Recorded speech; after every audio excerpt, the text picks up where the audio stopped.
सब प्रेम से बोलो, लक्ष्मी नारायण भगवान की जय, राधा कृष्ण भगवान की जय। श्री सुखदेव जी कहते हैं, प्रिय परीक्षित, जिस समय भगवान श्री कृष्ण मथुरा नगर के मुख्य द्वार से निकले, उस समय ऐसा मालूम पड़ा मानो पूर्व दिशा से चंद्र उदय हो रहा हो। उनका श्यामल शरीर अत्यंत ही दर्शनीय था। उस पर रेशमी पीताम्बर की छटा निराली ही थी। वक्ष स्थल पर स्वर्णरेखा के रूप में श्रीवत्स चिन्ह शोभा पा रहा था और गले में कौस्तुभ मणि जगमगा रही थी। 4 भुजाएं थी जो लंबी लंबी और कुछ मोटी मोटी थी। हाल के खिले हुए कमल के समान कोमल और रत्नारे नेत्र थे। मुख कमल पर राशि राशि आनंद खेल रहा था। कपोलों की छटा निराली हो रही थी। मंद मंद मुस्कान देखने वालों का मन चुराई लेती थी। कानों में मकराकृत कुंडल झिलमिल झिलमिल झलक रहे थे। उन्हें देखकर काल्यवन ने निश्चय किया कि यही पुरुष वासुदेव है, क्योंकि नारद जी ने जो जो लक्षण बताए थे, वक्ष स्थल पर श्रीवत्स का चिन्ह, 4 भुजाएं, कमल के से नेत्र, गले में वनमाला और सुंदरता की सीमा, वे सब इसमें मिल रहे हैं। इसलिए ये कोई दूसरा हो ही नहीं सकता। इस समय ये बिना किसी अस्त्र शस्त्र के पैदल ही इस ओर चला आ रहा है। इसलिए मैं भी इसके साथ बिना अस्त्र शस्त्र के ही लड़ूंगा।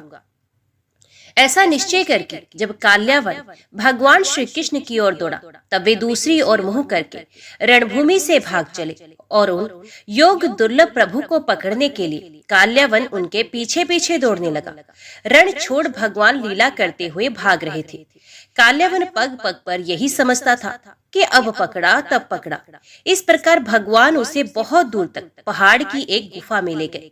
काल्यावन पीछे से बार बार आक्षेप करता कि अरे भाई, तुम परम यशस्वी यदुवंश में पैदा हुए हो, तुम्हारा इस प्रकार युद्ध छोड़कर भागना उचित नहीं है। परंतु अभी उसको अशुभ निशेष नहीं हुए थे, इसलिए वे भगवान को पाने में समर्थ ना हो सका। उसके आक्षेप करते रहने पर भी भगवान उस पर्वत की गुफा में घुस गए। उनके पीछे काल्यवन भी घुसा।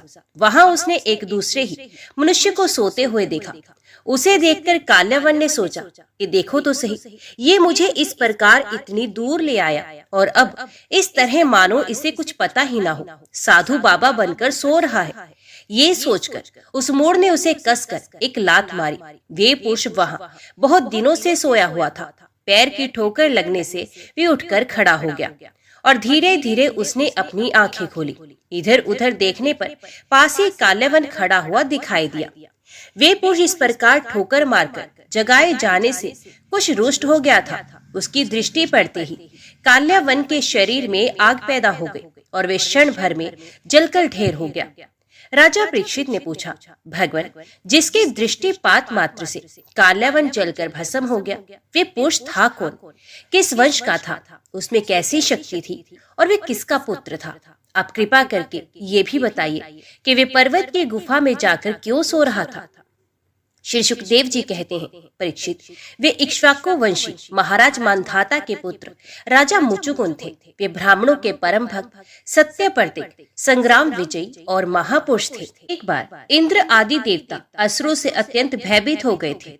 उन्होंने अपनी रक्षा के लिए राजा मुचुकुंद से प्रार्थना की और उन्होंने बहुत दिनों तक उनकी रक्षा की। जब बहुत दिनों के बाद देवताओं को सेनापति के रूप में स्वामी कार्तिकेय जी मिल गए, तब उन लोगों ने राजा मुचुकुंद से कहा, राजन, आपने हम लोगों की रक्षा के लिए बहुत श्रम और कष्ट उठाया है, अब आप विश्राम कीजिए। वीर शिरोमणि, आपने हमारी रक्षा के लिए मनुष्य लोक का अपना अकंटक राज्य छोड़ दिया और जीवन की अभिलाषाएं तथा भोगों का भी परित्याग कर दिया। अब आपके पुत्र, रानियां, बंधु बांधव और अमात्य मंत्री तथा आपके समय की प्रजा में से कोई नहीं रहा है। सबके सब काल के गाल में चले गए हैं। काल समस्त बलवानों से भी बलवान है। वे स्वयं परम समर्थ, अविनाशी और भगवत स्वरूप है। जैसे गवाले पशुओं को अपने वश में रखते हैं, वैसे ही वे खेल खेल में सारी प्रजा को अपने अधीन रखता है। राजन, आपका कल्याण हो। आपकी जो भी इच्छा हो हमसे मांग लीजिए। हम कैवल्य मोक्ष के अतिरिक्त आपको सब कुछ दे सकते हैं, क्योंकि कैवल्य मोक्ष देने की सामर्थ्य तो केवल अविनाशी भगवान विष्णु में ही है। परम यशस्वी राजा मुचुकुंद ने देवताओं के इस प्रकार कहने पर उनकी वंदना की और बहुत थके होने के कारण निद्रा का ही वर मांगा तथा उनसे वर पाकर वे नींद से भरकर पर्वत की गुफा में जा सोए। उस समय देवताओं ने कह दिया था कि राजन, सोते समय यदि आपको कोई मूर्ख बीच में ही जगा देगा तो वे आपकी दृष्टि पड़ते ही उसी क्षण भस्म हो जाएगा। परीक्षित, जब काल्यावन भस्म हो गया तब यदुवंश शिरोमणि भगवान श्री कृष्ण ने परम बुद्धिमान राजा मुचुकुंद को अपना दर्शन दिया। भगवान श्री कृष्ण का श्री विग्रह वर्षाकालीन मेघ के समान सांवला था। रेशमी पीताम्बर धारण किए हुए थे। वक्ष पर श्रीवत्स और गले में कौस्तुभ मणि अपनी दिव्य ज्योति बिखेर रहे थे। 4 भुजाएं थी। विजंती माला अलग ही घुटनों तक लटक रही थी। मुख कमल अत्यंत सुंदर और प्रसन्नता से खिला हुआ था। कानों में मकर करती कुंडल जगमगा रहे थे। होठों पर प्रेम भरी मुस्कुराहट थी और नेत्रों की चितवन अनुराग की वर्षा कर रही थी। अत्यंत दर्शनीय तरुण अवस्था और मतवाले सिंह के समान निर्भीक चाल। राजा मुचुकुंद यद्यपि बड़े बुद्धिमान और धीर पुरुष थे, फिर भी भगवान की ये दिव्य ज्योतिर्मय मूर्ति देखकर कुछ चकित से हो गए। उनके तेज से वो सकपका गए। भगवान अपने तेज से दूरदुष जान पड़ते थे। राजा ने तनिक शंकित होकर पूछा, आप कौन हैं? इस कांटों से भरे हुए घोर जंगल में आप कमल के समान कोमल चरणों से क्यों विचर रहे हैं? और इस पर्वत की गुफा में ही पधारने का क्या प्रयोजन था? क्या आप समस्त तेजस्वियों के मूर्तिमान तेज अथवा भगवान अग्निदेव तो नहीं है? क्या आप सूर्य, चंद्रमा, देवराज, इंद्र या कोई दूसरे लोकपाल हैं? मैं तो ऐसा समझता हूँ कि आप देवताओं के आराध्य देव ब्रह्मा, विष्णु तथा शंकर, इन तीनों में से ही पुरुषोत्तम भगवान नारायण ही हैं। क्योंकि जैसे श्रेष्ठ दीपक अंधेरे को दूर कर देता है, वैसे ही आप अपनी अंग कांति से इस गुफा का अंधेरा भगा रहे हैं। श्रेष्ठ, यदि आपको रुचे तो हमें अपना जन्म, कर्म और गोत्र बताइए, क्योंकि हम सच्चे हृदय से उसे सुनने के इच्छुक हैं। और पुरुषोत्तम, यदि आप हमारे बारे में पूछे तो हम इक्ष्वाकु वंशी क्षत्रिय हैं। मेरा नाम मुचुकुंद है और प्रभु, मैं युवनाश नंदन महाराज मंधाता का पुत्र हूँ। बहुत दिनों तक जागते रहने के कारण मैं थक गया था। निद्रा ने मेरी समस्त इंद्रियों की शक्ति छीन ली थी, उन्हें बेकाम कर दिया था। इसी से मैं इस निर्जन स्थान में निर्द्वंद सो रहा था। अभी अभी किसी ने मुझे जगा दिया। अवश्य उसके पापों ने ही उसे जलाकर भस्म कर दिया है। इसके बाद शत्रुओं के नाश करने वाले परम सुंदर आपने मुझे दर्शन दिया। महाभाग, आप समस्त प्राणियों के माननीय हैं। आपके परम दिव्य और सहनीय तेज से मेरी शक्ति खो गई है। मैं आपको बहुत देर तक देख भी नहीं सकता। जब राजा मुचुकुंद ने इस प्रकार कहा तब समस्त प्राणियों के जीवन दाता भगवान श्री कृष्ण ने हंसते हुए मेघ ध्वनि के समान गंभीर वाणी से कहा। भगवान श्री कृष्ण ने कहा, प्रिय मुचुकुंद, मेरे हजारों जन्म, कर्म और नाम है, वे अनंत है, इसलिए मैं भी उसकी गिनती करके नहीं बतला सकता। ये संभव है कि कोई पुरुष अपने अनेक जन्मों में पृथ्वी के छोटे छोटे धूल कणों की गिनती कर डाले, परंतु मेरे जन्म, गुण, कर्म और नामों को कोई कभी किसी प्रकार नहीं गिन सकता। राजन, सनक, सनंदन आदि परम ऋषिगण मेरे त्रिकाल सिद्ध जन्म और कर्मों का वर्णन करते रहते हैं, परंतु कभी उनका पार नहीं पाते। प्रिय मुचुकुंद, ऐसा होने पर भी मैं अपने वर्तमान जन्म, कर्म और नामों का वर्णन करता हूँ। सुनो। पहले ब्रह्मा जी ने मुझसे धर्म की रक्षा और पृथ्वी के भार बने हुए असुरों का संहार करने के लिए प्रार्थना की थी। उन्हीं की प्रार्थना से मैंने यदुवंश में वसुदेव जी के यहाँ अवतार ग्रहण किया है। अब मैं वसुदेव जी का पुत्र हूँ, इसलिए लोग मुझे वासुदेव कहते हैं। अब तक मैं कालनेमी असुर का, जो कंस के रूप में पैदा हुआ था, तथा प्रलंब आदि अनेकों साधु द्रोही असुरों का संहार कर चुका हूँ। राजन, ये काल्यवन था जो मेरी ही प्रेरणा से तुम्हारी तीक्ष्ण दृष्टि पड़ते ही भस्म हो गया। वही मैं तुम पर कृपा करने के लिए इस गुफा में आया हूँ। तुमने पहले मेरी बहुत आराधना की है और मैं हूँ भक्तवत्सल। इसलिए राज ऋषि, तुम्हारी जो अभिलाषा हो मुझसे मांगो, मैं तुम्हारी सारी लालसा अभिलाषाएं पूर्ण कर दूंगा। जो पुरुष मेरी शरण में आ जाता है उसके लिए फिर ऐसी कोई वस्तु नहीं रह जाती जिसके लिए वे शोक करे। जब भगवान श्री कृष्ण ने इस प्रकार कहा तब राजा मुचुकुंद को वृद्ध गर्ग का ये कथन याद आ गया कि यदुवंश में भगवान अवतीर्ण होने वाले हैं। वे जान गए कि ये स्वयं भगवान नारायण हैं। आनंद से भरकर उन्होंने भगवान के चरणों में प्रणाम किया और इस प्रकार स्तुति की। मुचुकुंद ने कहा, प्रभु, जगत के सभी प्राणी आपकी माया से अत्यंत मोहित हो रहे हैं।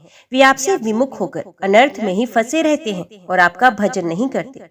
वे सुख के लिए घर गृहस्थी के उन झंझटों में फंस जाते हैं जो सारे दुखों के मूल स्रोत हैं। इस तरह स्त्री और पुरुष सभी ठगे जा रहे हैं इस पाप रूप संसार में सर्वथा रहत प्रभु। ये भूमि अत्यंत पवित्र कर्म भूमि है। इसमें मनुष्य का जन्म होना अत्यंत दुर्लभ है। मनुष्य जीवन इतना पूर्ण है कि उसमें भजन के लिए कोई भी असुविधा नहीं है।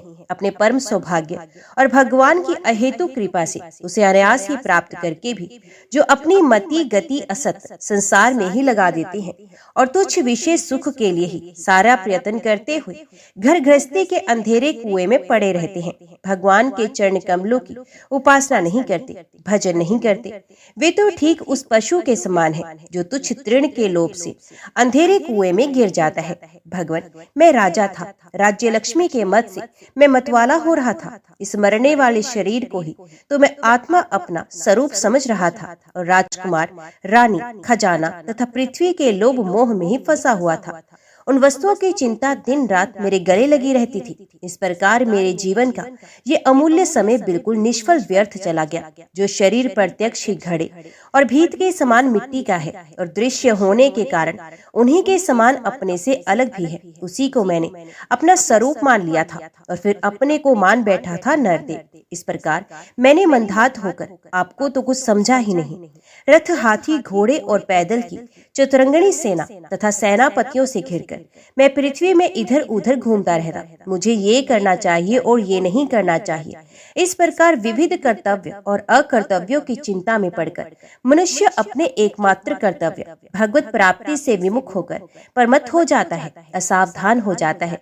संसार में बांध रखने वाले विषयों के लिए उनकी लालसा दिन दुनी रात चौगुनी बढ़ती ही जाती है। परंतु जैसे भूख के कारण जीव लपलपाता हुआ सांप असावधान चूहे को दबोच लेता है, वैसे ही काल रूप से सदा सर्वदा सावधान रहने वाले आप एकाएक उस प्रसादग्रस्त प्राणी पर टूट पड़ते हैं और उसे ले बीतते हैं। जो पहले से सोने के रथों पर अथवा बड़े बड़े गजराजों पर चढ़कर चलता था और नरदेव कहलाता था, वही शरीर आपके अबाध काल का ग्रास बनकर बाहर फेंक देने पर पक्षियों की विष्ठा, धरती में गाड़ देने पर सड़कर कीड़ा और आग में जला देने पर राख का ढेर बन जाता है।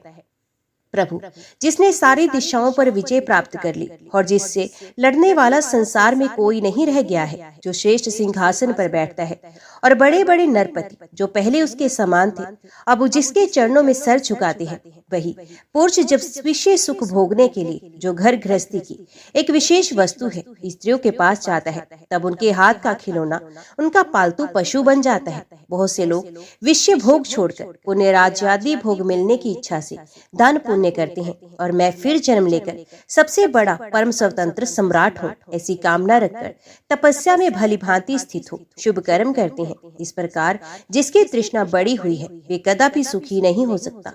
अपने स्वरूप में एक रस स्थित रहने वाले भगवान जीवनादि काल से जन्म मृत्यु रूप संसार के चक्कर में भटक रहा है। जब उस चक्कर से छूटने का समय आता है तब उसे सत्संग प्राप्त होता है।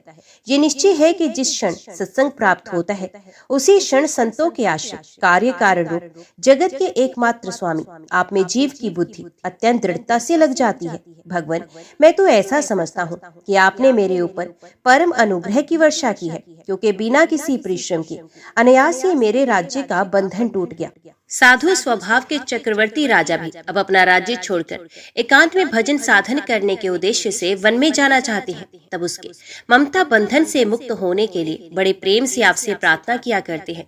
अंतर्यामी प्रभु, आपसे क्या छिपा है? मैं आपके चरणों की सेवा के अतिरिक्त और कोई भी वर नहीं चाहता, क्योंकि जिनके पास किसी प्रकार का संग्रह परग्रह नहीं है अथवा जो उसके अभिमान से रहते हैं, वे लोग भी केवल उसी के लिए प्रार्थना करते हैं। भगवान, भला बताइए तो सही, मोक्ष देने वाली आपकी आराधना करके ऐसा कौन सा श्रेष्ठ पुरुष होगा जो अपने को बांधने वाले सांसारिक विषयों का वर मांगे? इसलिए प्रभु, मैं सत्वगुण, रजोगुण और तमोगुण से संबंध रखने वाली समस्त कामनाओं को छोड़कर केवल माया के लेश मात्र संबंध से रहित गुणातीत एक अद्वितीय चित्त स्वरूप परम पुरुष आपकी शरण ग्रहण करता हूँ।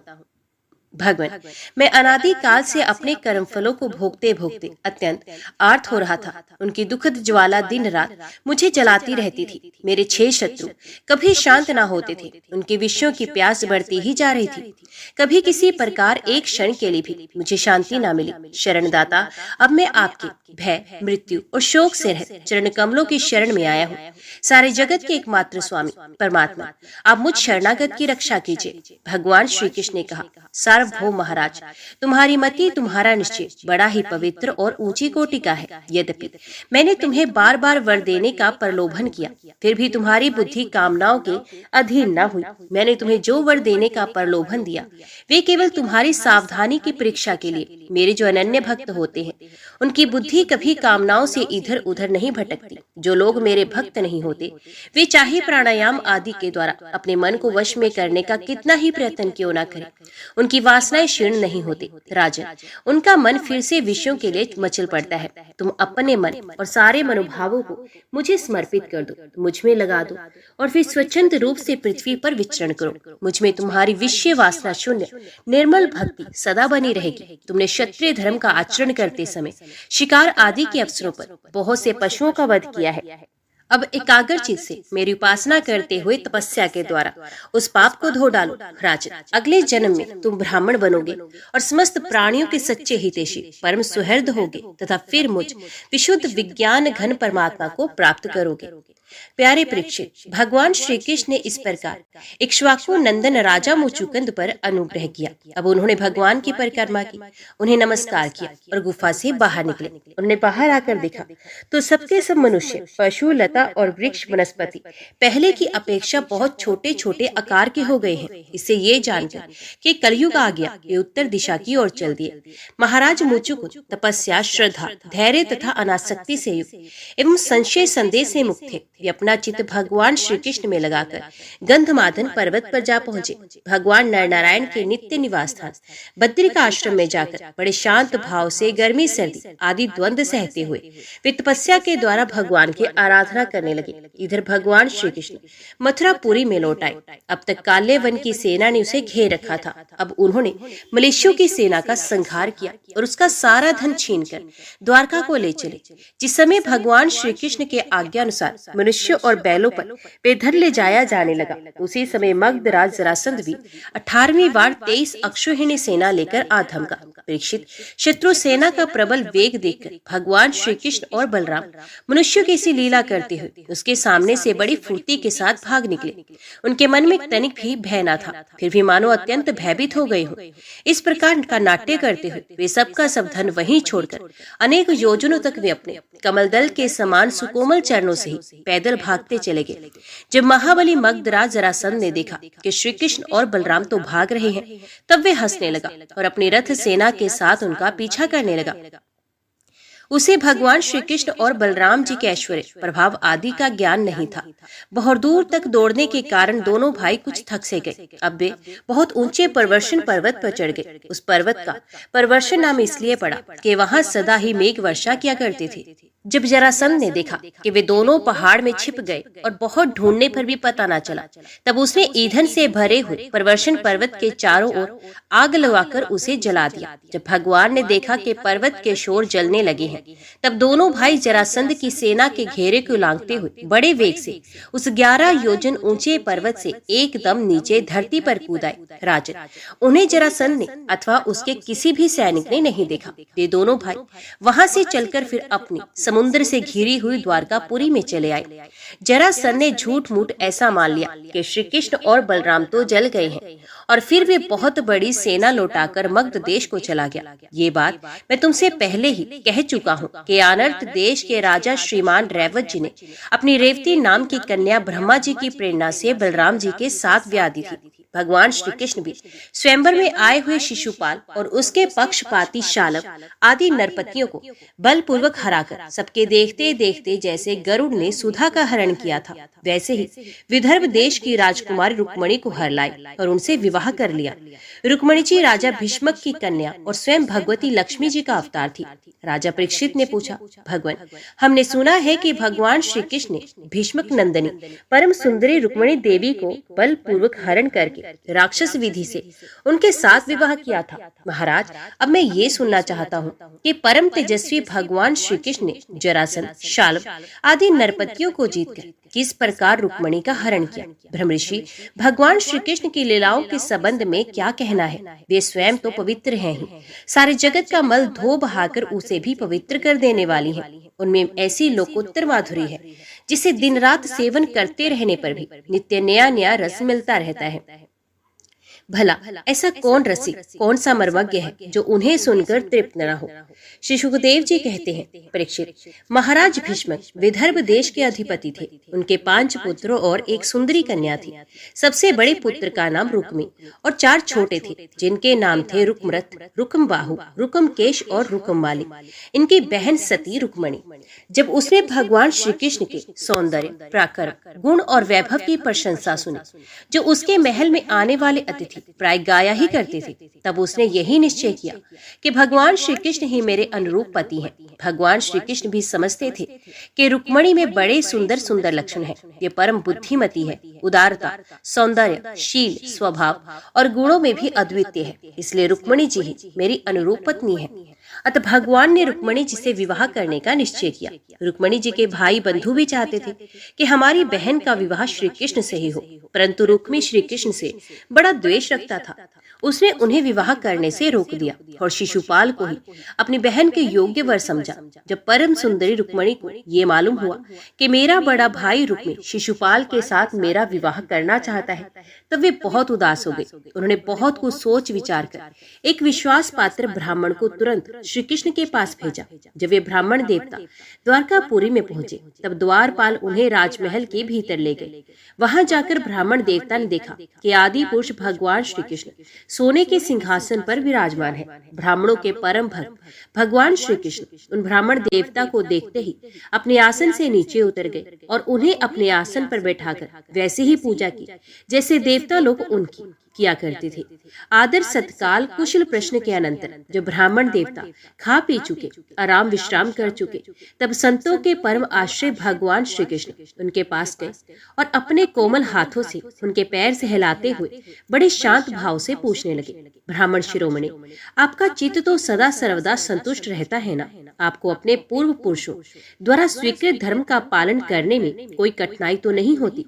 ब्राह्मण यदि जो कुछ मिल जाए उसी में संतुष्ट रहे और अपने धर्म का पालन करे, उसे च्युत ना हो, तो वे संतोष ही उसकी सारी कामनाएं पूर्ण कर देता है।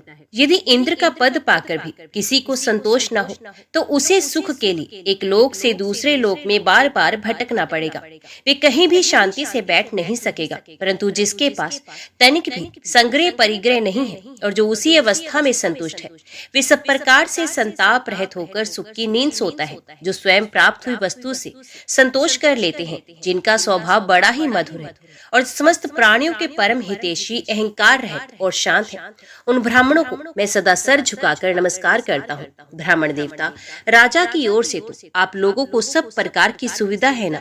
जिसके राज्य में प्रजा का अच्छी तरह पालन होता है और वे आनंद से रहती है, वे राजा मुझे बहुत ही प्रिय है। ब्राह्मण देवता, आप कहाँ से, किस हेतु से और किस अभिलाषा से इतना कठिन मार्ग तय करके यहाँ पधारे हैं? यदि कोई बात विशेष गोपनीय ना हो तो हमसे कहिए, हम आपकी क्या सेवा करें? परीक्षित, लीला से ही मनुष्य रूप धारण करने वाले भगवान श्री कृष्ण ने जब इस प्रकार ब्राह्मण देवता से पूछा, तब उन्होंने सारी बात कह सुनाई। इसके बाद वे भगवान से रुक्मिणी जी का संदेश कहने लगे। रुक्मिणी जी ने कहा है, त्रिभुवन सुंदर, आपके गुणों को जो सुनने वालों के कानों के रास्ते हृदय में प्रवेश करके एक एक अंग के ताप जन्म जन्म की जलन बुझा देते हैं, तथा अपने रूप सौंदर्य को जो नेत्र वाले जीवों के नेत्रों के लिए धर्म, अर्थ, काम, मोक्ष चारों पुरुषार्थों के फल एवं स्वार्थ परमार्थ सब कुछ है, श्रवण करके प्यारे अच्युत मेरा चित्त लज्जा शर्म सब कुछ छोड़कर आप में ही प्रवेश कर रहा है।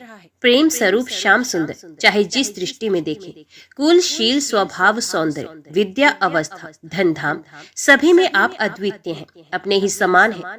मनुष्य लोक में जितने भी प्राणी हैं, सबका मन आपको देखकर शांति का अनुभव करता है, आनंदित होता है। अब पुरुष भूषण आप ही बताइए, ऐसी कौन सी कुलवती महागुणी और धैर्यवती कन्या होगी जो विवाह के योग्य समय आने पर आपको ही पति के रूप में वर्ण ना करेगी। इसलिए प्रियतम, मैंने आपको पति रूप से वर्ण किया है। मैं आपको आत्मसमर्पण कर चुकी हूँ। आप अंतर्यामी हैं। मेरे हृदय की बात आपसे छिपी नहीं है। आप यहाँ पधार कर मुझे अपनी पत्नी के रूप में स्वीकार कीजिए। कमल नयन प्राण वल्लभ, मैं आप सरीखे वीर को समर्पित हो चुकी हूँ, आपकी हूँ।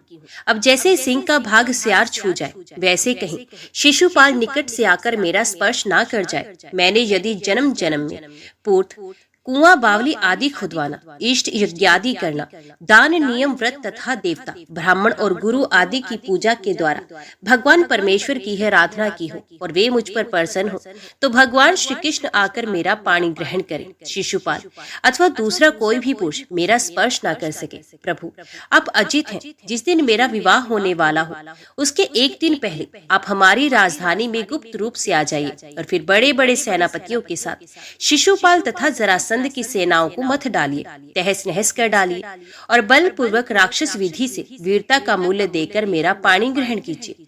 यदि आप ये सोचते हो कि तुम तो अंतपुर में भीतर के जनाने महलों में पहरे के अंदर रहती हो, तुम्हारे भाई बंधुओं को मारे बिना मैं तुम्हें कैसे ले जा सकता हूँ, तो इसका उपाय मैं आपको बतला देती हूँ। हमारे कुल का एक ऐसा नियम है कि विवाह के पहले दिन कुलदेवी का दर्शन करने के लिए एक बहुत बड़ी यात्रा होती है, जुलूस निकलता है, जिसमें विवाही जाने वाली कन्या को, दुल्हन को नगर के बाहर गिरजा देवी के मंदिर में जाना पड़ता है। कमल नयन, उमापति भगवान शंकर के समान बड़े बड़े महापुरुष भी आत्मा शुद्धि के लिए आपके चरण कमलों की धूल से स्नान करना चाहते हैं। यदि मैं आपका वे प्रसाद, आपकी चरण धूल नहीं प्राप्त कर सकी, तो व्रत द्वारा शरीर को सुखाकर प्राण छोड़ दूंगी, चाहे उसके लिए सैकड़ों जन्म क्यों न लेने पड़े। कभी न कभी तो आपका वे प्रसाद अवश्य ही मिलेगा। ब्राह्मण देवता ने कहा, यदुवंश शिरोमणि, यही रुक्मणी के अत्यंत गोपनीय संदेश है, जिन्हें लेकर मैं आपके पास आया हूँ। इसके संबंध में जो कुछ करना हो विचार कर लीजिए और तुरंत ही उसके अनुसार कार्य कीजिए। ओम नमो भगवते वासुदेवाय नमः। जय श्री राधे कृष्णा। आज की वीडियो में इतना ही। उम्मीद करती हूँ वीडियो आपको पसंद आई होगी। वीडियो पसंद आई हो तो वीडियो को लाइक और चैनल को सब्सक्राइब जरूर कीजिएगा। जय श्री कृष्णा लिखकर कमेंट बॉक्स में अपनी हाजिरी और अपने सुझाव देना ना भूलेगा। तो मिलते हैं अगली कथा अगली वीडियो के साथ। तब तक के लिए देखते व सुनते रहिए। जय मां कंजक, जय माता दी।